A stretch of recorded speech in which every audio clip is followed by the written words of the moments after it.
Yes, ma'am. On the drilling moratorium announcement today, how much did pressure that you guys were getting from the region play into the decision to make the announcement this early?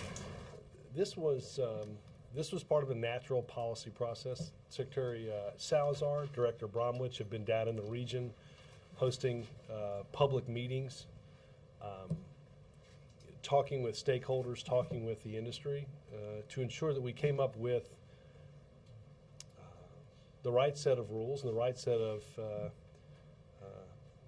safety mechanisms to ensure that something that will obviously always carry some risk also has within it a containment strategy that works for the American people. So this was part of a very deliberative policy process that, quite frankly, just got done more quickly than the original timeline. Has the White House reached out to Landrieu to ask her to drop the hold on Lou's nomination?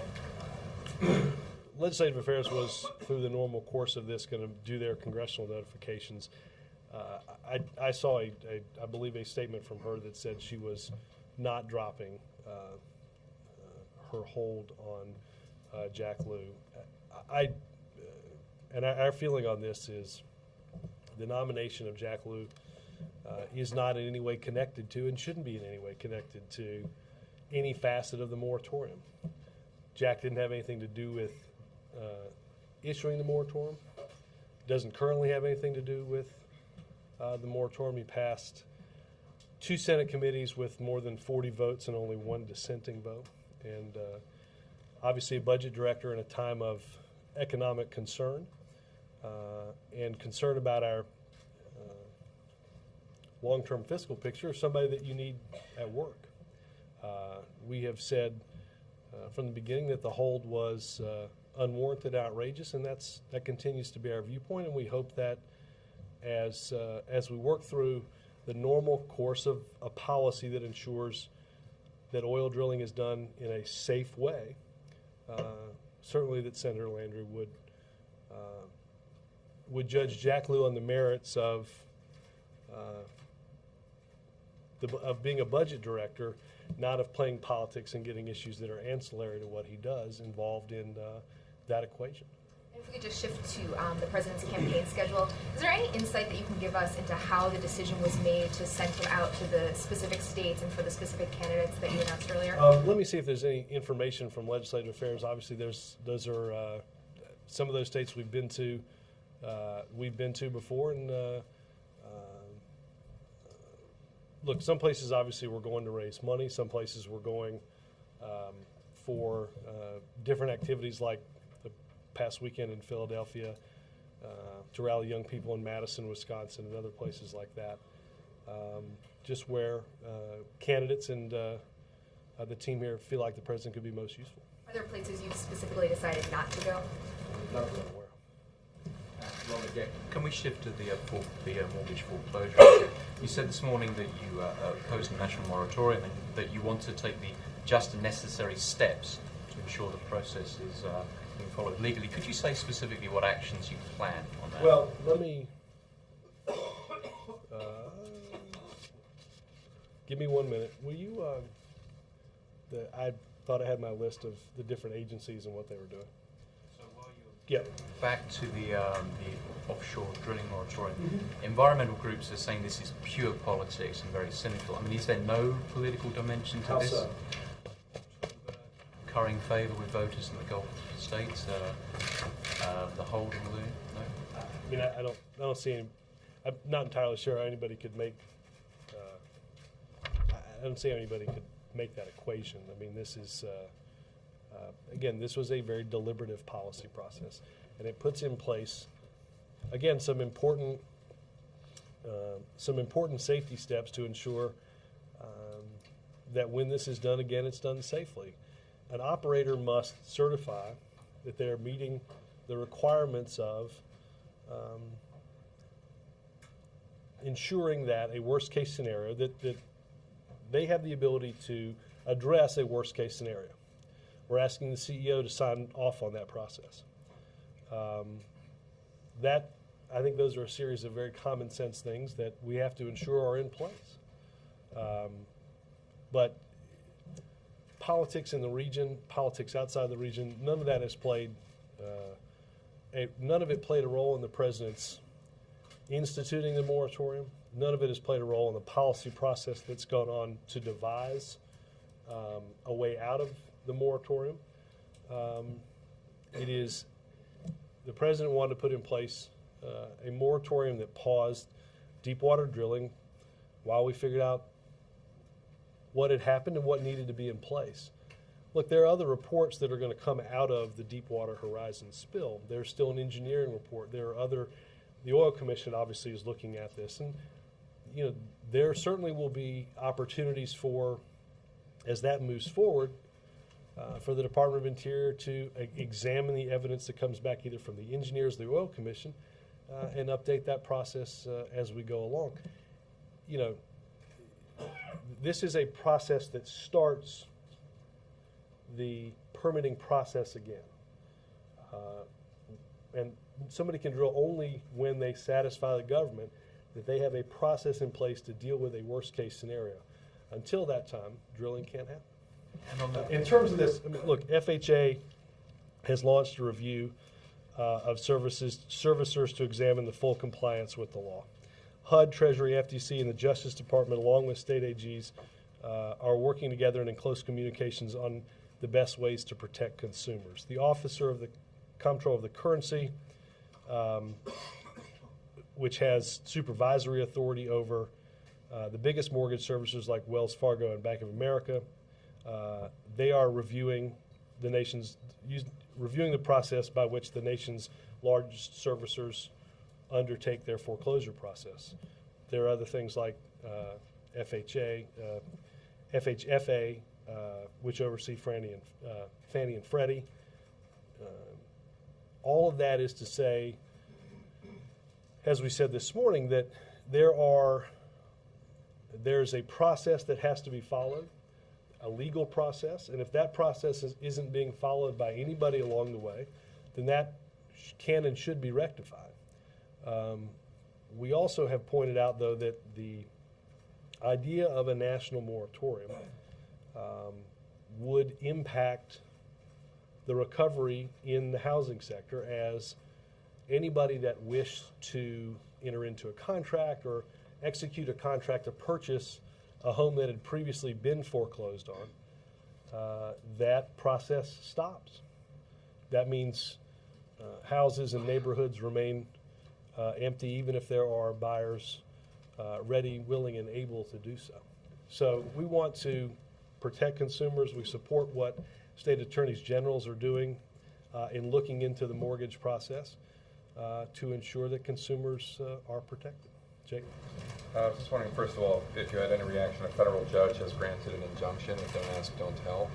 I was told something about that as I walked out. I would point you to DOJ, as I assume they will analyze the briefing. Obviously, you know the president's view on changing the law, don't ask, don't tell. Okay. And this is the 10th anniversary of the bombing of the USS Cole.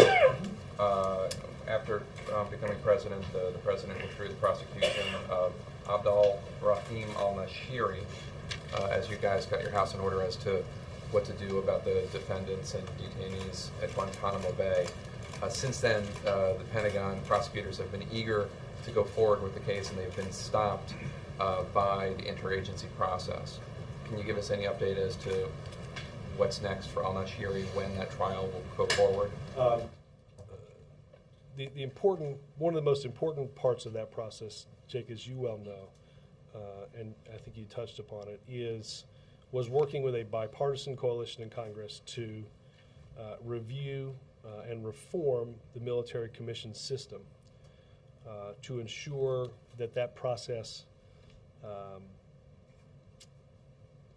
would and could be used to bring terror suspects to justice. The Attorney General referred 5 cases, including al-Nashiri, to the Department of Defense. And as you said, there's an interagency process that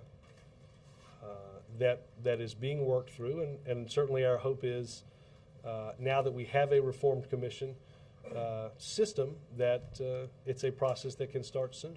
Can you shed any light on what the holdup is? There are obviously families who are grieving today, the 10th anniversary of the bombing. There's a desire for information. Well, I don't have an update on the timing. Obviously, DOD and DOJ are working through this. Obviously, our viewpoint is that somebody who did harm to American servicemen 10 years ago will be and should be brought to justice. That was our goal in reforming the military commission system. And I believe in this case, we will see justice done. Lastly, as somebody, there are a lot of us here who have covered the president's campaign and now his White House, and a lot of times you guys are subject to accusations that are baseless and grounded in no more than, well, it could be true, make them prove that it's not true. And that seems to be the argument you're making towards the Chamber of Commerce when it comes to these foreign donations. It could be true, have them prove that it's not true. Don't you think that the president, there should be a higher bar for when the president levels or suggests or insinuates a charge? Well, Jake, what I would do is go back and look at what the president has said directly on this. The president, very careful with the language, absolutely. But the suggestion is, it could be true. They should open their books. Well, Jake, as we covered in this morning's briefing or gaggle, that I get asked questions, and others around this town get asked questions about people that have donated to the campaigns that you mentioned that you follow, because people that give in excess of $200 are required to report who they are and who they work for. Simple disclosure. We know because the Chamber has said that they take money from overseas. We do know that they're spending $75 to $80 million on ad campaigns with anonymous donors. They know the identities, but the American people and the voters in these individual elections do not. The best way to clear any of this stuff up would simply be to disclose the names, the identities of those donors. That goes for groups on any side of the political spectrum. When you have, in the case of this election, there are outside groups on the Republican side that are largely supplanting the role of the national party. Certainly to the extent to which they are participating as an active entity in this election. And no one knows where that money's coming from. This is an important election. And those groups owe it to the American people to tell us who they are, to describe, based on that identity, what their agenda is. Why are they so heavily involved in these races? It seems like a fairly simple thing to do. The president talked about this as early this year as the State of the Union, and we tried desperately to get a law passed that would require those identities to be disclosed.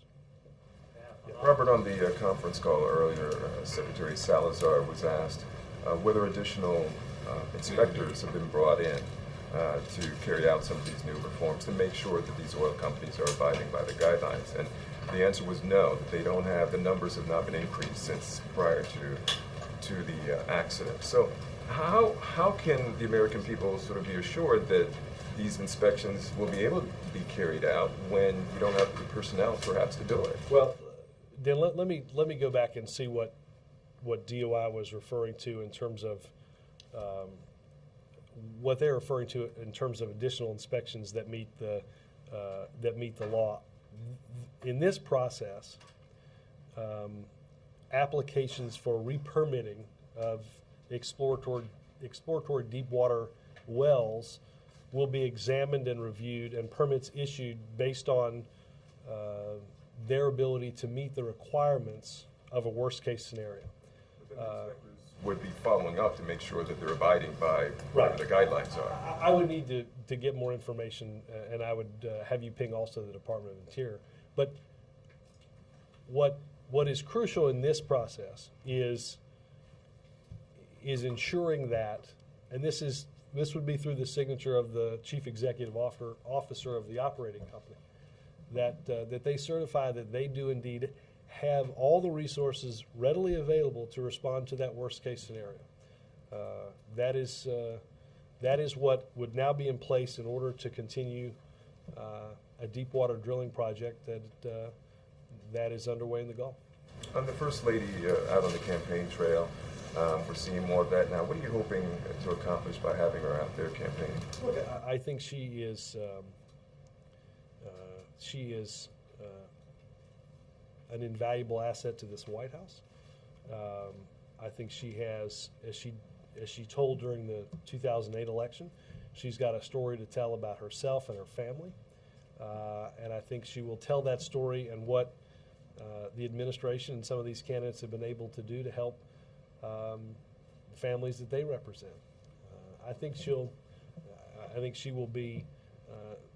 She will go out and have a very affirmative case for coming out and participating in this very important election. I think she's, like I said, she's an invaluable asset, and my guess is we'll get good response out there on the campaign trail. Part of her appeal has been that she's non-political in terms of what she gets involved in. Any risk at all in sort of throwing her into this So again, I think hand-to-hand you'll see her make a very positive case for these candidates, not get involved in the back and forth of normal political campaigns. Thank you. Robert, at the gaggle, you suggested that the reason the president didn't bring up the Chamber of Commerce issue was he was just giving it an abbreviated version of his usual address at fundraisers. But are you suggesting that he's not backing off this at all? When he holds fundraisers for Coons on Friday and Patrick on Saturday and goes to Cleveland and Columbus, are you telling us this will be a major part of his address? Look, it will definitely be part of his address, absolutely. He's not backing off one iota. There's no reason to. There's no reason to back off asking for the disclosure from fact-checking of these organizations and from newspaper editorials, and a lot of people saying this is the kind of None of whom have unsubstantiated seen- harsh none of whom attacks have that seen he. the list of donors that is being protected and whose identities are being protected. Chip, if there are organizations raising tens of millions of dollars who won't tell us who their donors are, my guess is they're not telling us for a reason, because they have something to hide.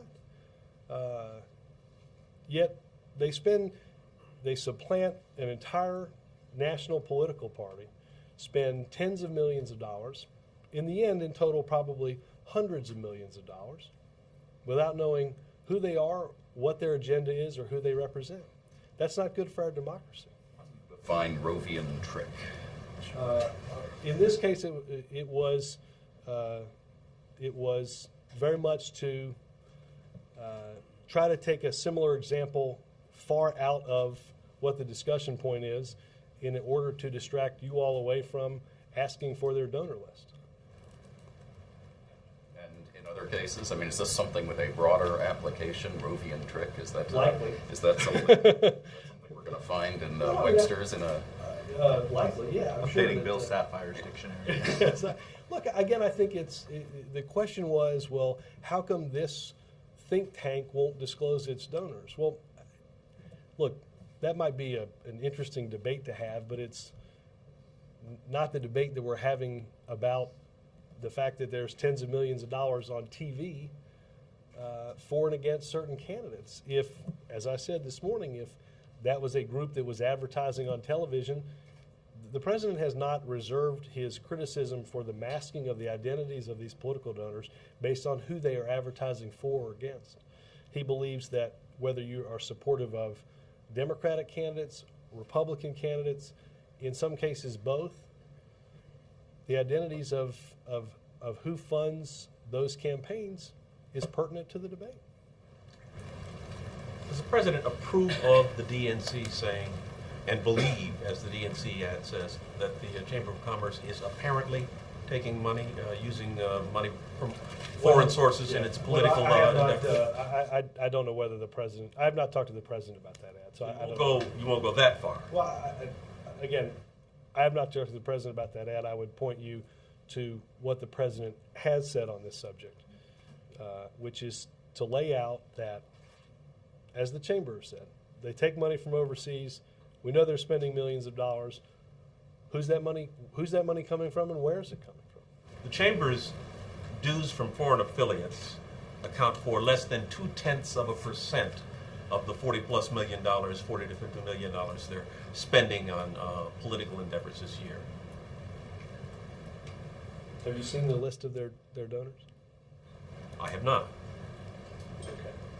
Is the bigger problem the legal use of money from domestic donors that may have an agenda? I mean, do you seriously think that the possibility of illegal use of foreign funds is as big a threat? I think the identity. I think that a small number of people might write tens or hundreds of millions of dollars in checks to fund and bankroll a campaign or a series of campaign ads in order to defeat certain candidates because they have, whether it's not a political ideology, it's what business do they have in front of the federal government? What regulation are they trying to impact with by getting involved in certain Senate races? What's their legislative agenda? Easier to answer if you knew who we were talking about. But that's not illegal. If they're foreign, it's illegal. Right. But if they're domestic, it's not illegal. I'd say the biggest point in this is disclosure. The biggest point is knowing what's out there. The biggest point is who's involved. That's what the president mentioned, again, at the State of the Union many, many months ago. And there was a bill to do just this because the president warned pretty clearly what might happen if those identities were shielded from the American people. Chuck? To follow up on the bill that you just brought up, Democrats on Capitol Hill mishandled that bill. Did they cut too many deals? The exception for the NRA, the exception for labor unions, and so politicized it. The biggest problem was 99% of Republicans voted against that bill. Well, they voted against the bill after the deals were cut. Were too many deals cut? Look, I think it should be a simple deal, right? And it wasn't, correct? This bill. Well, look, Could this bill have been simplified? it should be who are your donors. That was not what this bill said, right? You're probably following some aspects Yeah, of but the I mean, bill it- more than I am. But it does sound like you feel like this bill wasn't simple enough. No, Could have been simple, I- straightforward. Chuck, I think when people filibuster the bill because people don't want you to know who their donors are, I think it's pretty simple. There was a ruling and a campaign put together in order to gather up tens of and hundreds of millions of dollars to effect an election with the promise that your identity would never be known. That's pretty simple. That's what's gotten all that money rolling into TV stations. A couple other housekeeping. One, when's the last time the president talked to the Chilean president? The Chilean president? Yeah, about the miners. I don't know the answer to that. I will check with NSC. Not in my recent memory have I seen anything on that. Second is on the drilling moratorium. By lifting this moratorium, does this mean the federal government has do you feel like you guys have a better sense of what caused the Deepwater Horizon explosion, that this was a uniquely BP situation? Is that sort of how people should interpret Well, I think this a couple of moratorium? different ways, and which is why I mentioned I think it was to Dan's question, that there's still an outstanding commission, there's still an outstanding engineering report that may very well, depending on its findings, impact the process, which is important. But we know that, again, there's inherent risks in doing this at all, that we understand. But the belief of the Secretary, I think rightly so, is that each operator has to certify what the worst case scenario is and that they have the ability to meet that scenario. It's a very common sense way of looking at how we go about this process, and one that we think, based on the quality of permit applications, can be met by operators. So you It feel won't that be the industry as a whole does have a handle on how to keep this a safe. I think that they understand now far better what has to be in place, and what they risk if something like this gets out of hand, which clearly it did in the Gulf with the Deepwater Horizon. One campaign question. There were 5 Senate debates last night, 3 time zones, all over the country. I didn't see any of it. I understand that, but two big issues debated: stimulus, the Recovery Act, and healthcare, all came up in all of them. And it was all familiar. The Democratic candidate never cheerleaded the bill. The Republican candidate both said both were failures, both were mistakes, were repealed. But in each case, the Democratic candidate said, well, it was okay, or the health care bill was, well, it was a good start, it was a decent compromise. Do you feel as if you guys need to help these Democratic candidates essentially sell the recovery? I mean, because none of them were saying the Recovery Act was a success. All of the Republicans said it was a failure. None of them were saying the health care was a great piece of legislation. Let's look at the Recovery Act. What we did was what that bill did was make sure that we didn't have a systemic economic meltdown that led to a Great Depression. Now again, that's And that's how it should be judged. that's known. That's not me saying that. That's economists saying that it led to increased growth, that it created and saved jobs, that it turned our economy around. Now, are there people that will still deny it? I'm sure. I think if you... Democrats are having trouble sort of telling that story. I don't think they're having trouble telling that story. I think that we live in an environment where we're not losing 800,000 jobs a month, or we're not losing 3 million jobs in 6 months as we were at the end of 2008, but we're climbing out of, very slowly, a hole that lost 8 million jobs. There's going to be economic frustration, not just from the past 2 years, but built up over many years as wages failed to go up, as hours increased, as jobs were moved overseas, as businesses made a series of bad decisions that required the government to step in and ensure that they didn't do irreparable harm to our economy. Nobody likes doing that. Nobody sat in meetings here and said, boy, let's do this because this would be great and politically popular. But we know what would have happened if the financial sector would have melted down.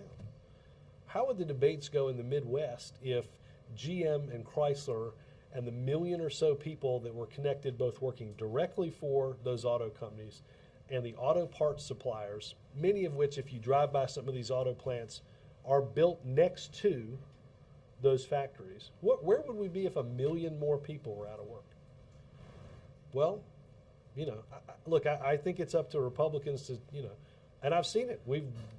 I've watched them in Michigan say, we shouldn't have done that to help Chrysler and GM, and I hope voters will take them at their word, that many of their friends and many of their neighbors would have been out of work without the prospect of a lot of new jobs coming to town. Manufacturing has taken a beating. But look, I understand that some legislative efforts in things like rescuing the economy, we get that the judgment on a political timeline might not always match up with, I think, how ultimately this will be viewed as creating a new foundation that stimulated new industries to create the jobs of tomorrow, which prevented, as I said, a meltdown into a Great Depression. And we are all aware of the economic study that shows had some of these steps not been taken, stabilize the financial system, and in the Recovery Act, that hole that's 8 million jobs deep would likely have been twice that. And that would be the Great Depression that we are thankful was warded off, because we didn't do necessarily what was popular, but we did what was right and what had to be done at the moment. Robert, may I just follow? I was just gonna say, I guess you And want to I was participate in these debates. Watching the Braves and the similar outcome. May I just follow? Trying to watch the debate. On the moratorium, the Deepwater moratorium, the lifting of the moratorium has a lot of caveats. There's we designed blowout preventers, more equipment on hand in case of accidents, things like that. How quickly does the president want to see these rigs back out on doing the exploratory drilling? And do you believe that these new regulations are going to chase away all the small companies and leave only the mega oil companies out there? On that latter point, I don't believe it's going to chase away. I don't believe it's going to chase away those companies because, Jonathan, I think we want to ensure that whoever is doing that exploratory drilling and participating in those activities has the ability to handle something if it goes catastrophically wrong. I don't think we'd ever want to permit something that we can't, that we couldn't unwind, that we can't meet. In terms of how quickly, I think Director Bromwich and others have said some of this is going to depend on the quality of the permit applications themselves.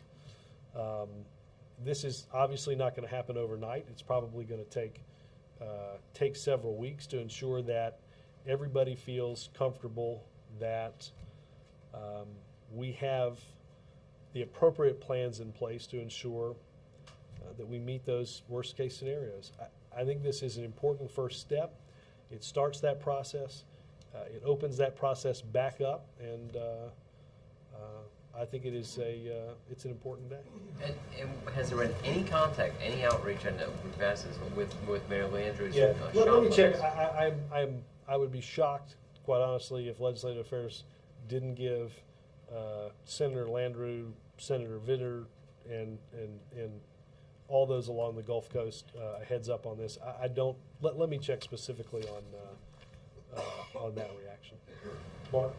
Robert, if the law doesn't require political groups to disclose their donors, how can you say that these groups owe it to the American people? I mean, the law, they're abiding by the law. Well, I think the spirit of political disclosure is, and remember too that the law has just recently been struck down by the court. The notion of disclosure was struck down by the court. The notion of political donor anonymity was established, and I think many in Congress believed that, although not enough, believed that understanding who those people are is important to the process. It is hard to understate, Mark, how much they're impacting some of these elections. In some of these states, there are 4, 5, 6 of these groups up at a time. They're just commercials. Well, probably radio ads, TV ads. That's, I think most people would admit that's the way a bunch of people, most people get the information that they're going to, how they determine who's going to vote, who they're going to vote for, excuse me. And I think it's important when you don't know who those people are, when you don't know what their agenda is. I think, as the president has said, that is a threat to, very fundamentally, to our democracy. There are people impacting those elections with which you have no identity. Do you think the spirit of political openness ought to embrace the president when he does closed-door fundraisers? Well, just last night, the president brought a print pool into. Yeah, there have been ones that were. There were, but here's what you know, Mark. Every person that gives to an entity that the president is raising money for, the DCCC, the DSCC, the DNC, Obama for America in 2007 and 2008, if you give in excess of $200, and I think in our case we actually disclosed a lower amount, but if you give in excess of $200, we know who you are, not only we, you, the FEC, it's posted on the internet, who you are, who you work for, where you live. That's basic disclosure. That's how. But in the spirit of openness, if he's addressing big money donors, shouldn't that be open to I will say coverage? this. I'll say this, Mark. I think we had 1 or 2 that weren't. I'm sure you have the exact number. I bet it was less than 5. It's closer to 10, How many have we done? 50 something. Okay. I'd put our openness mark up against anybody's. It was a policy that we had during the campaign. It wasn't something that we waited to institute when we got here. And we've taken as many steps as we can to ensure that when the president speaks to these groups, that you know. Why are there different rules for some of these things? Why do you say, well, print for this, TV, what's the Because point of it's, keeping TV cameras out? It's not the point of keeping TV cameras out, Chuck. It's I trust that your friends that are doing pool reports are relaying what the president says quite accurately. But Chuck, it's no offense, but to take you, your producer, to take one other guy, to take a bunch of people. I mean, that's why we have a pool. We have No, a no, very I- small group of people. We're You're talking. not a very small group of people, but some people have private homes that you can't bring that many people into. But Chuck, let's not get diverted from the fact that you know exactly what the president said last night. You will know exactly who gave. You will know the amount they gave. You will know their name and where they work. You will not know any of that on these groups that sound like mom and apple pie, that are running tens of millions or hundreds of millions of dollars of ads affecting big parts of Senate races, big parts of House races, big parts of gubernatorial races. Obviously, a separate series of laws govern gubernatorial races. But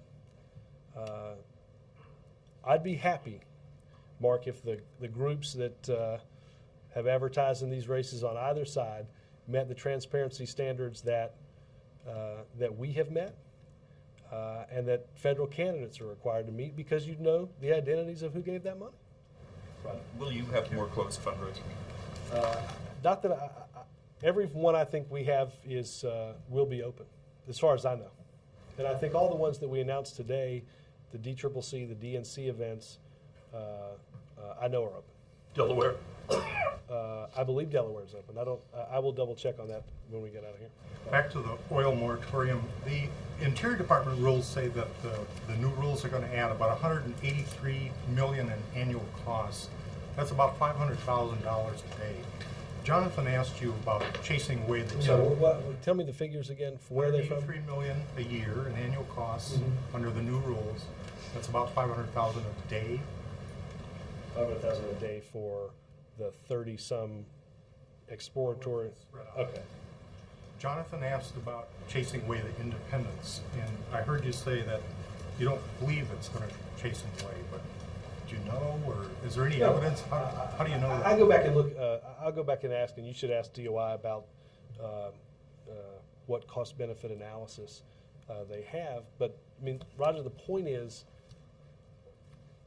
we're not going to permit, large or small, somebody that does not have the ability to certify accurately and adequately a containment strategy if the well they are drilling can't be contained in a worst-case scenario.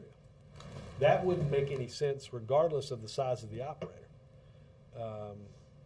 That wouldn't make any sense for those communities along the Gulf, whether they're employing people that work on those rigs or you have a business like the seafood industry that might be affected by an accident. These rules are put in place to ensure that the standards that are in the law are adequately met, that can be certified and signed off on by the chief executive officer, and that the steps to put in place those safety requirements are taken seriously.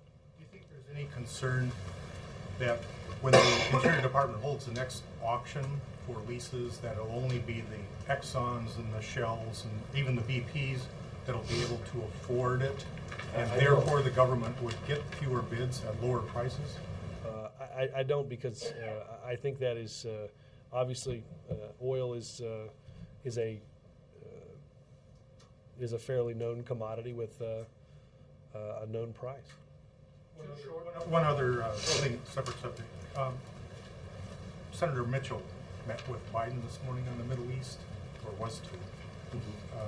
Did that happen? I don't have an update on that, but I can try to find one. Any update on resolving the impasse? I don't have any update out of that meeting, but I'll see if there is one. In New York, the first civilian trial for a Guantanamo detainee is underway, and I wonder if you could just reflect on what the stakes for the administration are in the outcome of this trial. Well, look, obviously this is an individual who is on trial for and accused of his role in deadly embassy bombings that killed Americans, and we are serious about bringing to justice those that have harmed or killed our citizens, be it the al-Nashiris of the world who've done so by doing harm to our service members, killing civilians or government employees in embassies, and to bring to justice those that seek to do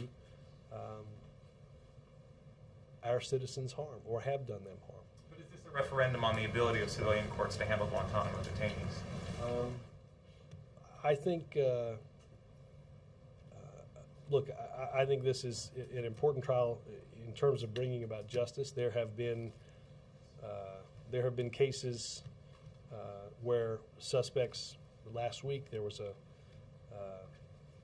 obviously the Times Square bomber was sentenced to in an Article III court was sentenced to life in prison. So we know that these work. We also know that we have a reformed military commission that can also bring those at Guantanamo that were housed at Guantanamo to justice, and we'll do so. Robert, just two questions. The Los Angeles Times reported that Obama White House aides owe the IRS $831,000 in back taxes. What will the president do about this?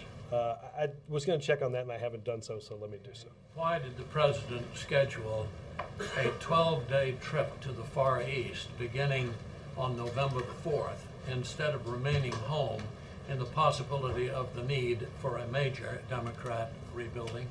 Well, it's a 10-day trip that starts the 5th. It said 12-day in the prints. I'm pretty sure it's. I was in a meeting about it this morning. I won't disagree. Our Lester, This room gets screwed at 12 days. You guys are doing that's why. Oh, well, sorry. Ours is, I guess, more direct flight. Look, our relationship with the world, Lester, is tremendously important. We can't grow our economy unless we can export our products overseas. Asia is the fastest growing market in the world. But why not do that later so that he can, if he needs, rebuild the party of which he is the head? One, I don't think we're going to need to do that, Lester, and two, this is an important election, but there's also important work to be done in countries like Korea, in Japan, and in India, in ensuring that we have the type of relationships around the world and the type of business relationships in the world that can buy and sell the products that we make here and create jobs. Jackie? Robert, could you just spell out why you think it's a good argument to be pushing this issue of the foreign money and whether it exists or not, is disclosed or not, and at a time when we're this close to the election and people are sort of looking for the closing argument? Well, I think people care about, let's be clear, I think people care very much about who these people are and who these people are that they don't know. And understand that we don't know what their agenda is. We don't know whether they're trying to elect a group of senators to roll back Wall Street reform. We don't know. There's a whole lot of things we don't know. I think, look, if you look at the Bloomberg poll today, it was one of the most likely.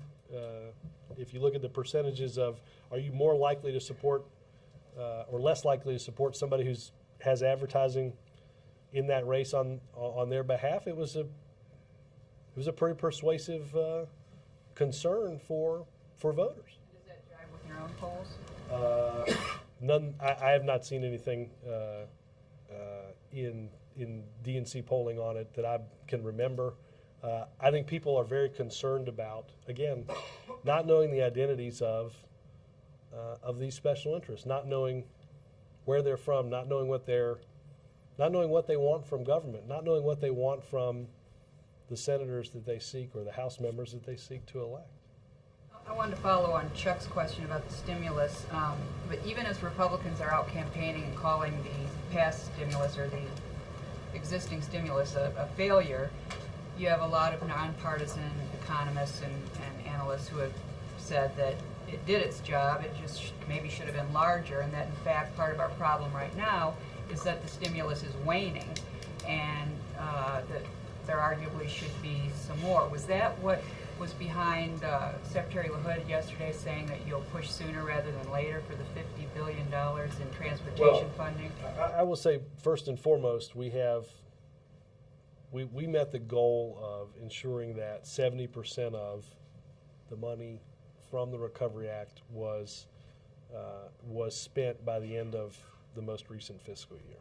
We met that goal, but understand that that's a lot of funding to get into an economy in a very short period of time. So there's still some funding that continues, obviously, that has not it's been obligated, but and projects are underway, though the check hasn't finally been written. The economic activity is happening. Again, I think those statistics bear that we not just got what we could politically bear, but we got into the economy what could be gotten into the economy in as quick a period of time, and to do so without waste, fraud, and abuse. In terms of infrastructure or expensing or some of the proposals that the administration continues to have, some of them are built off of existing ideas that were in the Recovery Act that we'd like to see extended. Infrastructure, obviously there was major investments that were made as part of the recovery, but we also know that a great deal of the unemployed that we're dealing with used to be in the construction industry as the housing market has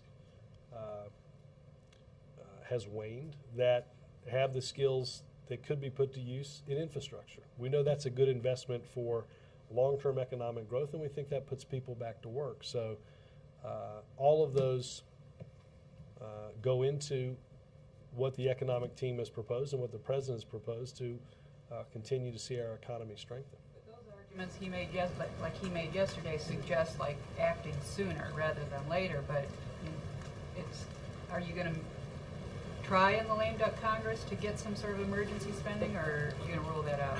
I think that most of what the president's proposed is likely to be dealt with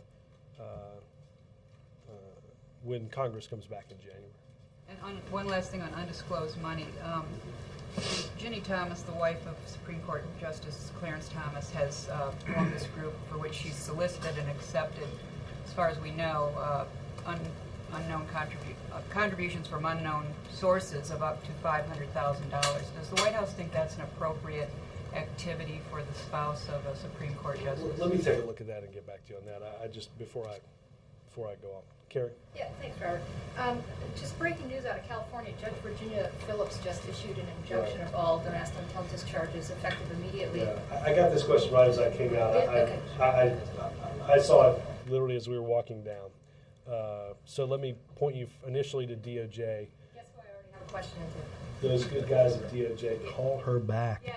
I'm just wondering, do you know if there's been any discussion inside the White House of what kind of steps might be taken to bring the Pentagon into compliance with such an injunction? I mean, let me check on that. I obviously, like I said, I learned of and haven't been able to talk to, as we were walking down here, anybody in the counsel's office who might have had an opportunity to read this more closely.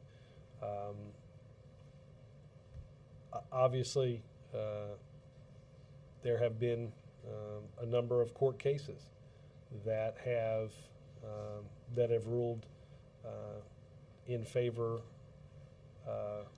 of plaintiffs in this case, and the president will continue to work as hard as he can to change the law that he believes is fundamentally unfair. You don't have any idea of whether or not you're going to work for a stay? I don't, but that's one of the questions that I had as I was walking in, and I've got to get somebody from council to help me. Small question left over from Sunday. We've been asked whether the president saw the streaker who was trying to win $1 million at the rally Sunday. Whether the president saw the streaker, I don't. I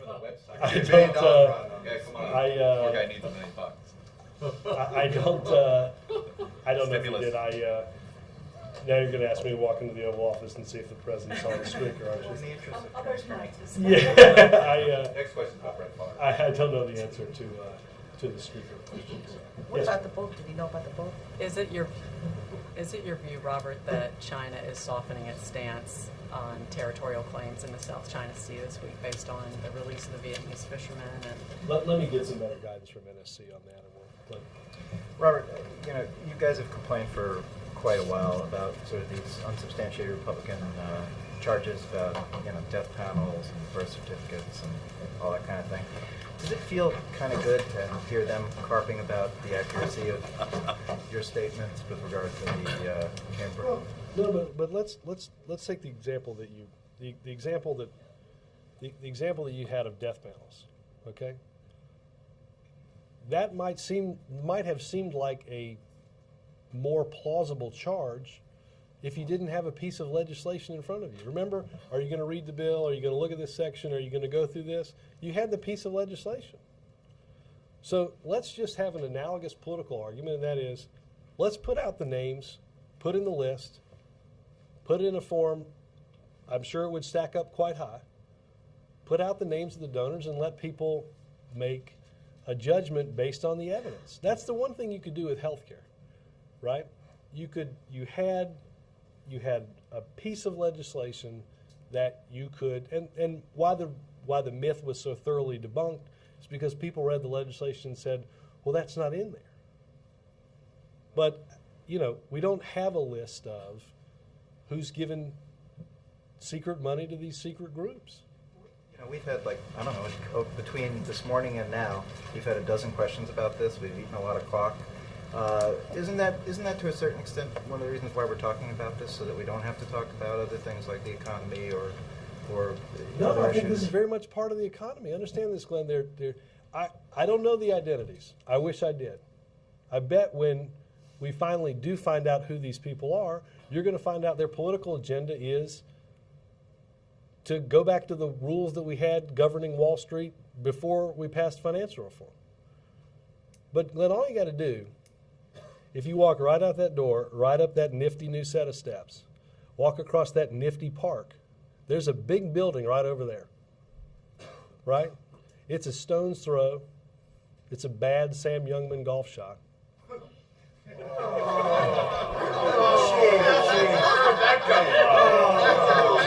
I had you right up until that, right? But what I'm telling you is that what I'm saying, Glenn, is it's a short walk, right? Email the chamber and tell them you'll meet them over there in 10 minutes. Have the list. Put the entire argument to rest with the list. Put the entire argument to rest with Karl Rove and Ed Gillespie by providing the list. Why perpetuate the argument? Why distract from all the other things when we could be talking about by just simply providing the list? That seems easy. Simply disclose the identities of who funds all these ads. No longer hide behind the shroud of secrecy and anonymity. Simply tell us who you are. It'll probably be pretty easy to figure out what your agenda is. But generally, people that are looking for that shroud of secrecy in keeping their names anonymous have something to hide. It'd be easy. Just walk right over there. The others that also get money anonymously, all of them should disclose all of their donors. If you're running TV That's ads the White in House this position. election, it has been since the president stood in front of Congress and the State of the Union. Support this White House. Even groups that support this White House. Are you calling on them now to do that? Absolutely. Absolutely. April? But Robert, listening to you in this briefing, again, they have the cover of the law behind them. You gotta get a shorter guy so Sorry. Okay. Okay, you know, they have the cover of the law behind them, but it just listening, it's sounding like, and you tell me if I'm wrong, they have deeper pockets than we do, and we're upset, and we want them to disclose, even though they have the cover behind them. I mean, you're upset because they're winning in the ad game. They have the ability to influence elections. They're supplanting the entire effort of a national party to the tune of $150, $160, $180 million in a political campaign. And you don't have the slightest idea who they are. You don't know who they represent. You don't know what their political agenda is.